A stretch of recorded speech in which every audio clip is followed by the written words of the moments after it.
Bonjour à tous, on se retrouve pour une nouvelle vidéo sur la chaîne Texama, cette fois-ci pour normalement la review de la Blackview Tab 10. Je dis bien normalement parce que comme vous pouvez voir selon le titre, il s'est passé quelque chose avec Blackview qui a mené, je peux vous le dire, à des menaces d'action en justice si je publiais cette vidéo.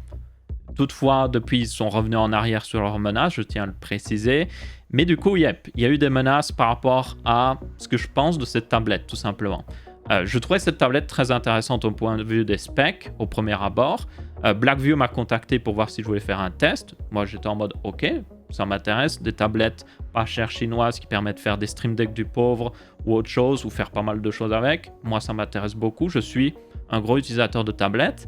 Et pendant mon test, j'ai fait des découvertes que je trouvais vraiment dommage par rapport pendant qu'il y a un papillon de nuit qui passe devant l'objectif. Donc j'ai fait des découvertes qui étaient franchement dommages par rapport à cette tablette et j'ai décidé de contacter Blackview pour voir qu'est-ce qu'il en ressortait. Et du coup, il y a eu une longue chaîne d'emails que je ne vous mettrai pas dans cette vidéo, mais que je vous ferai un résumé, qui ont mené tout simplement à ces menaces. Du coup, j'aimerais commencer cette vidéo par faire le test que j'aurais voulu faire de cette tablette. Et vraiment dire ce que j'aurais dit, même peu importe ce que j'ai échangé avec Blackview, vraiment mon avis pur sur cette tablette, de point de vue de ses specs et du point de vue de l'utilisation qu'on peut en faire. Et aussi du point de vue de son prix, qui est forcément très important. Du coup, cette Blackview Tab 10 est pour information vendue 220 € sur internet, que ce soit d'ailleurs sur le site de Blackview, mais même sur AliExpress. Donc c'est vraiment le moins cher que vous pouvez la trouver. Toutefois, quand elle est sortie, et certaines marques chinoises le font, ils font des promotions à la sortie. Donc ça veut dire que cette tablette au plus bas était descendue à, je crois, 140 €. Et ça, j'en reviendrai après parce que c'est très important par rapport à cette tablette. Mais yep, c'est une tablette à 219 €, 220 €. Si vous regardez sur internet, c'est son vrai prix maintenant, vous ne la trouverez plus à son premier prix. Du coup, qu'avez-vous pour ce prix-là? Vous avez une tablette de 10,1 pouces avec un écran Full HD qui est même un petit peu plus large que du Full HD normal. C'est un écran IPS avec des bons angles de vision, franchement. Une luminosité qui est satisfaisante, c'est pas la plus haute possible, pas autant que des tablettes haut de gamme, mais largement suffisant pour une tablette de cette gamme-là. Vous avez 4 Go de RAM, 64 Go de stockage interne. Vous avez un capteur photo. Les capteurs photo, c'est pas très intéressant selon moi sur les tablettes. USB Type C, il y a une batterie de 7000 mAh. Franchement, d'un point de vue spec, elle est pas trop mal. Et puis vous avez le processeur. Alors, sur leur marketing, Blackview dit surtout que c'est un processeur octa-core. Donc ça fait joli, vous voyez, octa-core. C'est d'ailleurs la même chose que la plupart des processeurs haut de gamme. Au final, ils sont tous octa-core aussi. Donc ça laisse penser que le processeur suit le reste des specs. Spoiler alert, c'est pas tout à fait le cas. Une autre spec intéressante aussi, c'est que vous avez un modem intégré à la tablette. Donc ça vous permet d'avoir la 4G, la 3G et aussi de juste envoyer des messages ou passer des appels. Donc ça peut être pratique pour certaines personnes. Tenez compte toutefois que vous êtes obligé d'avoir ce module. Genre, il n'existe pas une version sans le module. Donc le prix de base, c'est avec le module intégré. Pour le reste des specs, elle a aussi d'ailleurs Android 11 dessus. Donc ça, c'est plutôt une bonne nouvelle. Dernière version d'Android, bien optimisée, avec toutes les fonctionnalités très pratiques aussi d'Android 11. Donc ça, c'est selon moi un gros plus. C'est aussi une version d'Android assez stock. Il y a très peu de choses rajoutées par-dessus, ce qui est une très bonne chose selon moi. Il n'y a pas de choses qui ne servent à rien. Il y a quelques jeux préinstallés, mais rien de très gênant selon moi. Donc ça, c'est aussi un autre gros point positif pour cette tablette. Un autre point positif, c'était la qualité de construction de la tablette qui est principalement en métal. Et vous avez aussi cette coque qui est fournie par défaut avec la tablette. Donc ça, c'est un plus parce que normalement, vous devriez acheter ça pour 10, 15 € pour à peu près toutes les autres tablettes. Donc que ce soit inclus, c'est une bonne chose. Et du coup, la construction est pratiquement, il me semble, entièrement en métal. Vous avez évidemment une plaque de verre devant l'écran à l'avant. Mais globalement, une très bonne construction qui est digne d'une tablette à 300-400 €, même selon moi. Donc ça, c'est un gros plus, encore une fois, pour Blackview. Maintenant, toutefois, il y a des choses assez bizarres avec cette tablette. Notamment le fait que le port USB Type C est au-dessus de la tablette. Bon, ça encore, ça va. Mais les boutons volume et le bouton power sont en dessous. Je dis bien en dessous parce qu'une tablette, on peut la mettre dans tous les sens, mais comme vous pouvez voir, elle s'ouvre comme ça. Donc ça veut dire que ça s'ouvre toujours sur la gauche, ce genre de choses. Donc ça veut dire que ça, c'est le gauche de la tablette et ça, c'est le bas de la tablette, forcément. Et du coup, le bouton power est en dessous de la tablette et le bouton volume aussi. Donc ça, c'est un petit peu particulier, pas forcément le plus pratique si vous voulez utiliser la tablette sur une surface, parce que vous pouvez appuyer sur le bouton power sans faire exprès. Et si vous la mettez dans l'autre sens, vous avez le port USB type C, donc vous ne pouvez plus l'utiliser. Donc ça aussi, c'est gênant. Je pense que c'est fait parce que, comme vous pouvez voir, il y a un connecteur en dessous qui permet de connecter un accessoire qui n'est pas inclus avec la tablette par défaut. Vous devez l'acheter à part, qui est un clavier tout simplement, et le transformer en une sorte de petit mini netbook en quelque sorte. Et je pense qu'ils ont mis les boutons power sur le côté pour cette raison. Parce que si vous la mettez vraiment en mode justement netbook, le bouton est facilement accessible. Donc je pense qu'ils ont pensé que cette tablette serait surtout utilisée pour ce genre d'utilisation. Donc un petit peu étrange, je ne suis pas un grand fan de ce genre de placement. Je pense que sur la tranche ici à droite, ça aurait été un bien meilleur placement et aurait évité ce genre de problème de poser la tablette sur les boutons littéralement. Parce que quand on la pose de ce côté-là, il n'y a rien. Donc on ne va pas la poser sur cette face-là. Donc on peut mettre les boutons ici. Un autre truc aussi qui est manquant et qui est selon moi un problème pour une tablette vers 100-200 €, c'est qu'il n'y a pas de jack. Donc ça, c'est un gros... C'est pas un gros point un peu négatif, mais c'est dommage. Parce que ce genre de tablette pas chère, en général, les gens ont des casques pas chers pour aller avec. Et les casques pas chers, ils sont en jack forcément. Donc ne pas l'avoir de jack inclus, un petit peu dommage selon moi. Donc ça, c'était tout pour le tour physique. Maintenant, passons dans la tablette en tant que telle. Comme j'ai dit, elle tourne sur Android 11, qui est une bonne chose. Et donc, j'ai commencé à faire mes tests habituels de voir si la tablette est fluide et si tout va bien. Et c'est là que j'ai découvert un problème, un gros problème selon moi. Cette tablette n'utilise pas un processeur très puissant. C'est pas un processeur pour autant mauvais, hein. Ce serait un bon processeur pour une tablette ou un téléphone à 100-140 € grand maximum. Mais pour une tablette qui vaut 219 €, je vous rappelle, c'est juste selon moi pas acceptable.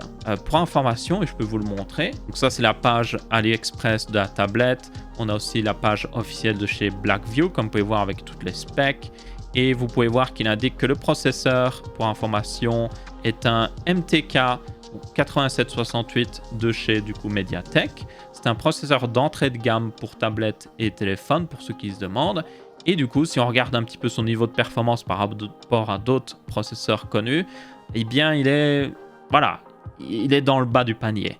Et le plus notable, c'est le Exynos 7904, qui est le même processeur que vous retrouvez dans la Tab A2019 de chez Samsung, qui est une tablette vendue 160 € pour information, 165, si je me souviens bien sûr les sites les moins chers.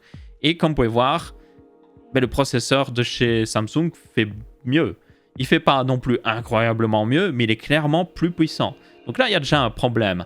Ensuite, si vous regardez par rapport à, par exemple, d'autres tablettes vendues au même prix, vous avez la fameuse Galaxy Tab A7 de chez Samsung, qui est une tablette beaucoup plus récente, qui est vendue 199 € sur Amazon, donc moins cher techniquement. Elle a un petit peu moins de RAM et elle a 2 fois moins de stockage, donc il faut quand même en tenir compte. Mais elle est moins chère. Et elle utilise, pour information, un Snapdragon 662, comme vous pouvez voir, selon GSM Arena. Et ce processeur-là est par contre, lui, beaucoup plus puissant que ce que nous avons dans cette Blackview Tab 10. Et qui est aussi beaucoup plus puissant, encore une fois, que le Exynos 7904 que nous avons dans la Galaxy Tab A2019. Donc là, il y a un gros problème. Il y a un très gros problème. Du coup, j'ai fait plus de tests pour voir si quand même ce processeur est suffisant pour une tablette de cette gamme-là quand même. On ne sait jamais, hein. Peut-être que oui, il est moins puissant, mais qu'il y a quand même une très bonne expérience. Avoir le processeur le plus puissant dans une tablette n'est pas forcément la chose la plus importante. Le reste des specs aussi est très important. Mais honnêtement, non. C'est pour moi le pied d'Achille de cette tablette. Tout est très bon, mais le processeur la retient en arrière. Et j'ai fait un test notamment avec un jeu qui était préinstallé sur la tablette. Il venait avec la tablette. C'était Asphalt Nitro. Et les performances, vous devez le voir. J'ai capturé le jeu avec une caméra. C'était pas non plus génial. Pour certaines personnes, ce serait suffisant. Mais tenez compte qu'on parle ici d'une tablette qui vaut 219 € et que la concurrence ferait beaucoup mieux justement dans ce même jeu. Et Asphalt Nitro n'est pas un jeu très récent. Donc arriver à le faire tourner n'est pas une prouesse, et le faire tourner à 60 fps pour moi est selon moi le minimum pour une tablette à plus de 200 €. et ce n'est pas le cas ici. Là, on tournait à même pas, à mon avis, 30 FPS par moment. Donc, c'était pas une très bonne expérience de jeu. Et ça, c'est franchement dommage, parce que pour 219 €, on s'attendrait à meilleur. Donc là, vraiment, j'ai l'impression que Blackview a visé une tablette intéressante, alléchante au niveau des specs, mais a un petit peu laissé tomber derrière au niveau du processeur, au niveau du choix du processeur, parce qu'ils auraient pu choisir mieux, mais ils ont choisi un processeur certainement qui était moins cher pour justement arriver à caser d'autres specs derrière. Du coup, j'ai décidé de contacter Blackview pour voir justement qu'est-ce qu'ils en pensaient. Donc, j'aurais dit justement que moi, j'avais pas les performances que je m'attendais pour une tablette pareille. C'était dommage. J'aurais dit que le reste des specs était très bon et que j'étais assez impressionné quand même par le reste justement de ce qu'ils offraient pour cette tablette. Mais oui, que pour le processeur, pour moi, ce n'était pas une tablette que je pouvais recommander honnêtement. Pour 219 € et même les prix en promotion, ce n'est juste pas assez de niveau de performance par rapport à la concurrence. Donc là, j'aurais dit que la Galaxy Tab à 2019 faisait mieux et qu'il y avait aussi la Tab A7 qui existait. Et du coup, ils m'ont répondu que c'était pas forcément une bonne chose de comparer par rapport à Samsung parce que c'était une grosse marque. Alors, ok, mais le truc, c'est que leur tablette est vendue plus cher que la tablette Samsung. Et selon moi, et j'aurais dit, pour le consommateur, pour vous qui regardez cette vidéo, vous en avez rien à faire, que ce soit une petite marque ou une grosse marque, vous regardez le prix. Et si pour le même prix, vous pouvez avoir mieux, vous prendrez mieux, tout simplement. Et c'est ce que j'aurais dit. Peu importe les grosses marques, s'ils ont plus de moyens et tout ça, s'ils font un meilleur produit, c'est un meilleur produit. Je ne vais pas recommander un produit moins cher parce que c'est une petite marque qui mérite de débuter ou je ne sais quoi. Surtout que techniquement, ils fournissent basiquement la même tablette. C'est pas comme s'ils avaient des fonctionnalités non plus uniques. Ça reste une tablette ici. Donc, je trouvais ça un petit peu bizarre. Donc, j'aurais dit non, ce n'est pas une raison derrière. Et j'aurais dit que moi, pour la review, je ne peux pas recommander cette tablette. Et du coup, ça a continué au niveau des emails. Ça a été très long, franchement. Surtout aussi qu'on avait un problème, je pense, de communication. Donc, on parlait tous les deux en anglais. Moi, j'ai un assez bon anglais. C'est pas pour me vanter, mais je regarde que des vidéos en anglais, c'est pour dire. Donc, j'arrive à très bien écrire en anglais. Je fais des fautes quand même, parce que voilà. Mais j'arrive à m'exprimer correctement en anglais. Et du coup, eux avaient un petit peu plus de mal. Donc, des fois, j'essayais d'expliquer vraiment très clairement ce que je pensais et de leur dire, voilà, moi, la raison pour laquelle je fais cette review, c'est pour donner des recommandations aux gens. Je ne peux pas cacher le fait que cette tablette a un mauvais processeur. Parce qu'au début, ils ont essayé de me dire, ouais, mais il ne faut pas trop parler de ça, quoi. Et ils ont même essayé de m'inciter à me dire, mais non, alors il ne faut pas poster le test, alors. Renvoyez-nous la tablette et vous ne postez pas le test. Mais moi, je suis en mode, ça ne marche pas comme ça, les tests. Et c'est là que j'aurais expliqué qu'un test, une review, et c'est pour ça que c'est le cas aussi sur la chaîne, quand vous voyez test ou review dans un titre d'une vidéo, premièrement, ce n'est jamais sponsorisé. Un test ne peut pas être sponsorisé. Deuxièmement, un test est mon avis sur un produit. C'est moi qui teste ce produit et je dis ce que j'en pense. Si je l'aime pas, je dirais que je l'aime pas. Si je l'aime bien, je dirais que j'aime bien. Du coup, je ne peux pas cacher la vérité dans un test. Un test est un test. C'est comme vous allez voir votre professeur et puis vous lui donnez un petit billet de 100 € et puis vous dites je veux des bonnes notes, hein. C'est plus un test alors. Vous avez corrompu votre votre professeur avec de l'argent. Donc ouais, un test doit rester indépendant et neutre. C'est ça le plus important. Et c'est ce que je vis à chaque fois avec mes tests. Je suis neutre et j'essaie de toujours rester indépendant. C'est-à-dire pas d'incitation financière derrière. Et du coup, j'aurais fait comprendre ça. Et c'est là que ça en est arrivé à carrément de menaces légales, parce que j'aurais dit que j'allais poster la review quoi qu'il arrive, parce que selon moi, c'est la bonne chose à faire. Et c'est là qu'ils m'ont dit que si je postais la review, ils prendraient des actions en justice pour protéger leur marque, comme ils disent. Je comprends pas trop, mais yep. Et ça, pour moi, ce n'est pas du tout acceptable. Menacer des reviewers, menacer quelqu'un qui teste votre produit parce que vous n'êtes pas content avec le résultat du test, c'est un grand non. C'est un vraiment grand non. Là, je ne me suis pas laissé faire. Je pense que, honnêtement, ils ont utilisé plusieurs techniques dans leur mail. J'ai l'impression que chaque technique était pour me dissuader de poster la review. Je pense qu'ils ont l'habitude. Et la dernière technique, c'était la menace légale, forcément. Et beaucoup de petits youtubeurs, quand ils se feraient menacer comme ça, auraient peur, vraiment. Mais moi, j'en ai rien à faire. Je n'ai pas peur. S'ils veulent m'attaquer en justice, qu'ils y aillent. Donc, j'ai dit, non, j'irai avec la review. Et si vous le prenez comme ça, on se parlera à travers nos avocats. Et là, ils sont revenus en arrière. C'est ça que j'ai dit. Ils sont revenus en arrière. Ils ont dit, ok, non, on va pas attaquer en justice, on veut juste protéger l'image de notre marque, comme ils disent et tout ça. Mais je leur dis, mais je sais pas s'il y a une différence de culture entre la Chine et l'Europe, mais je leur dis, en Europe, vous ne pouvez pas attaquer en justice quelqu'un juste parce que il a dit des choses qui sont vraies sur leurs produits, basiquement. C'est vrai que, et je vous ai montré, je vous ai prouvé par A plus B que cette tablette pour 219 € n'a pas un aussi bon processeur qu'une tablette à 165 € ou même une tablette à 200 €. C'est la vérité. Et c'est ce que je veux dire dans cette review. Et ça, c'est ce qu'ils n'acceptaient pas que je poste. Et ça, j'aurais dit, en Europe, dire ce genre de choses, c'est tout à fait normal. C'est même, vous ne pouvez pas attaquer en justice quelqu'un parce qu'il a dit ça. On peut attaquer en justice pour diffamation, mais je ne fais pas de la diffamation ici. Je vous apporte des preuves, vous pouvez prendre la tablette et la tester par vous-même, vous rendrez compte que c'est exactement ce que j'ai dit. Le processeur n'est pas suffisant pour cette tablette à ce prix. Et c'est fort dommage. Donc ouais, c'est là qu'on en arrive. On est à cette review. Vous avez eu la vraie review que j'aurais postée quoi qu'il arrive, même s'il n'y avait pas eu toute cette chaîne d'emails. Maintenant, vous avez évidemment toute l'histoire derrière. Je trouve ça franchement dommage de la part de Blackview. Il y a d'autres trucs aussi que j'ai découvert par rapport à la marque, mais je ne dirais même pas parce que c'est... Voilà, il y en a tellement. Il y a aussi un truc qui m'embête un petit peu aussi personnellement, c'est que comme j'ai dit, cette tablette, et j'en reviens à ça, a été vendue moins cher au tout début. Donc elle a été vendue 140-150 € je crois. Pour 140 €, ça va franchement, c'est une bonne tablette. Mais le truc, c'est que c'est pas son vrai prix. Son vrai prix, c'est 219 €. Mais le problème, c'est que la plupart des tests qui sont sortis au tout début de cette tablette ont tenu compte du prix en réduction. Et donc, forcément, le test n'est pas... Ce n'est pas... La conclusion d'un test, n'est pas la même. Tout dépend toujours du prix.